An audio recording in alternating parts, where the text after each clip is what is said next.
Hello दोस्तों, आप देख रहे हैं डी कोड इंडियन। तो यहाँ पे निर्मला सीतारमण के द्वारा 1 तारीख को बजट पेश होने वाला है। बहुत ही खास होने वाला है ये बजट। कोविड-19 पेंडेमिक के बीच में ये बजट प्रेजेंट होने वाला है। तो आज के इस वीडियो में हम जानने की कोशिश करेंगे कि आखिर जो ये यूनियन बजट होता है वो क्या होता है और सरकार इसे कैसे तैयार करती है। लेकिन उससे पहले कि आपको पता है कि ये तीसरी बार है जब निर्मला सीतारमण के द्वारा ये एनुअल बजट को प्रेजेंट किया जा रहा है नेशनल डेमोक्रेटिक अलायंस यानी कि एनडीए के अंतर्गत प्रधानमंत्री मोदी के नेतृत्व में। उसके अलावा इस बजट से एक्सपेक्ट ये किया जा रहा है, सबसे मेन बात जो है जो एक्सपेक्ट किया जा रहा है कि सरकार कंट्री की जो इकोनॉमी है जो कि कोविड-19 के वजह से ख़राब हुई है, जिस पे प्रभाव पड़ा है बहुत ज़्यादा, उसको इम्प्रूव करने के लिए सबसे ज़्यादा इन्वेस्टमेंट जो है वो करने वाली है। ब्लूमबर्ग एक न्यूज़ एजेंसी है, उसके अनुसार 1952 के बाद से पहली बार ऐसा मौका है जबकि हमारी इकोनॉमी इतनी ख़राब सिचुएशन में पहुंच गई है। तो आइए जानते हैं कि क्या होता है यूनियन बजट। यूनियन बजट देश का एक ऐसा कंप्रेहेंसिव एनुअल फाइनेंशियल स्टेटमेंट है, यानी कि सालाना वित्तीय विवरण जो कि सरकार के द्वारा हर साल जारी किया जाता है, जिसमें बेसिकली इस बात की जानकारी होती है कि एक साल में सरकार का जो रेवेन्यू का सोर्स है वो क्या क्या होने वाला है, कहाँ कहाँ से सरकार के पास पैसा आएगा और सरकार उस पैसों को कौन कौन से एक्टिविटीज़ पे खर्चा करने वाली है। संविधान के आर्टिकल 112 में दिया गया है कि जो यूनियन गवर्नमेंट है यानी कि केंद्रीय सरकार, वो पार्लियामेंट के सामने हर साल एक फाइनेंशियल ईयर के लिए, फाइनेंशियल ईयर का मतलब अप्रैल 1 से मार्च 31 तक जो एक साल होता है उसे फाइनेंशियल ईयर कहा जाता है।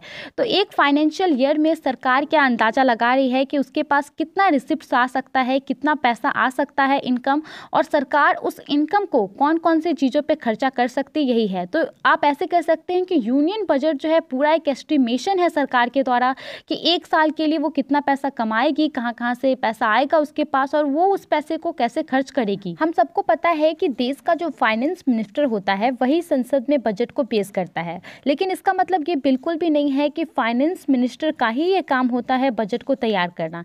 एक बजट को तैयार करने में सरकार के अंतर्गत जितनी भी अलग अलग मिनिस्ट्रीज हैं उन सबका कुछ रोल होता है, यूनियन टेरिटरीज का कुछ रोल होता है, राज्य का कुछ रोल होता है।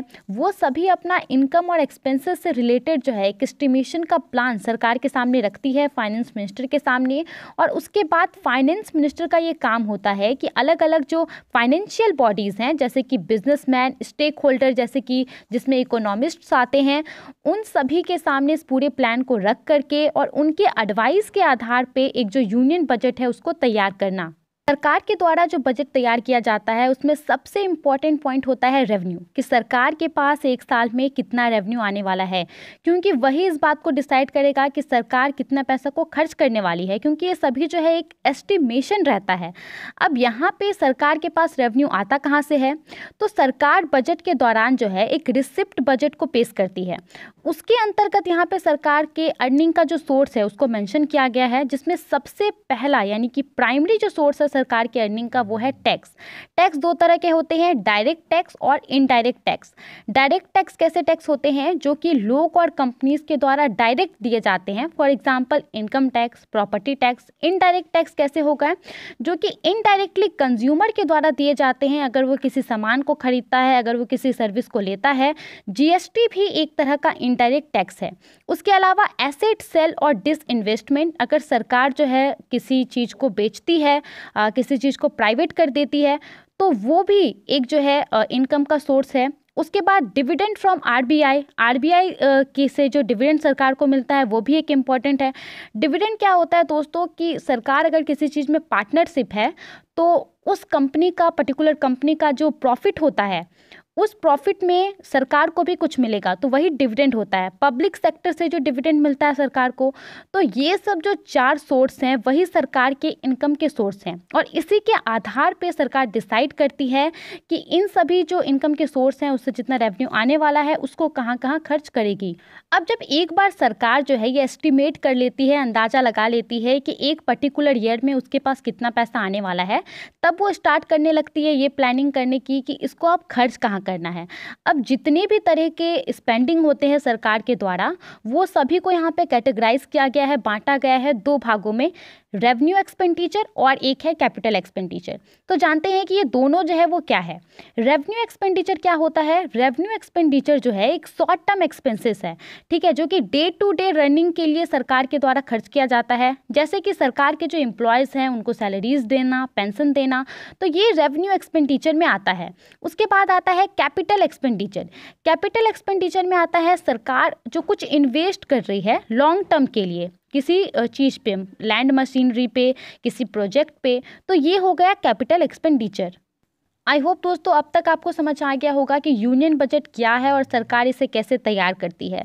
अब जो यूनियन बजट पेश किया जाता है वो दो बजट का मेल होता है, एक होता है कैपिटल बजट और एक होता है रेवेन्यू बजट। क्या होता है कैपिटल बजट? तो कैपिटल बजट में सरकार के कैपिटल पेमेंट और रिसिप्ट से जुड़ी जानकारी होती है। अब यहाँ पे कैपिटल रिसिप्ट जो है वो क्या क्या हो गया? लोन अगर सरकार लेती है पब्लिक बॉडीज से या फिर रिजर्व बैंक ऑफ इंडिया से, तो वो यहाँ पे रिसिप्ट्स के अंतर्गत आ जाता है, कैपिटल रिसिप्ट्स के अंतर्गत। कैपिटल पेमेंट क्या हो गया यहाँ पे? तो कैपिटल पेमेंट जो सरकार जैसे कुछ खर्च करती है, जैसे कि हेल्थ फैसिलिटीज़ के लिए, डेवलपमेंट के लिए, इक्विपमेंट जो है उसके मेंटेनेंस के लिए, एजुकेशनल फैसिलिटीज़ के लिए। कैपिटल बजट के अलावा जो एक रेवेन्यू बजट होता है वो क्या होता है? तो वो बेसिकली एक रिकॉर्ड होता है सभी रेवेन्यू रिसिप्ट्स का और एक्सपेंडिचर का। अगर मान लीजिए कि जो रेवेन्यू है वो कम है एक्सपेंडिचर से, तो क्या कहलाएगा? एक रेवेन्यू डेफिसिट जो है वो कहलाएगा, यानी कि राजस्व घाटा। तो दोस्तों आज के इस वीडियो में यूनियन बजट क्या होता है, इसे कैसे तैयार किया जाता है, उसके बारे में इतना ही था। आई होप आपको ये समझ आया होगा, कुछ नई जानकारी मिली होगी। आप इसके बारे में क्या सोचते हैं हमें कमेंट करके ज़रूर बताइए।